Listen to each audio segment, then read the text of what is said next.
So lots obviously to worry about both in India and abroad, and all of this of course coming just as Google says it's going to be pulling out in a rather courageous move. One of the largest internet companies is saying it may pull out completely from China as a reaction to all of this. Now let's just try and get some perspective on this. We're being joined by Pawan Duggal right here in the studio, Advocate Supreme Court, President Cyberlaws.net, who's really made looking at all forms of cyber crime a speciality now for quite some time. Pawan, great to have you with us.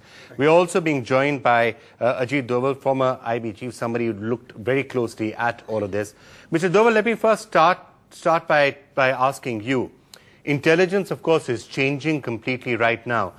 Would you consider the possibility of cyber attacks like this, especially of originating from China, as being probably one of the biggest single things that the Indian intelligence community should be worrying about in a very serious manner?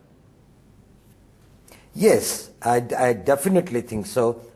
In a broader perspective, that the entire cyberspace on which our critical infrastructure depends, it has become highly vulnerable, and both cracking and hacking is possible.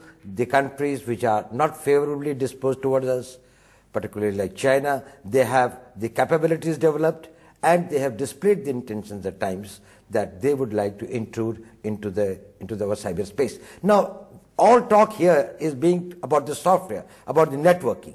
But besides the software, there is also the security requirements for the hardware.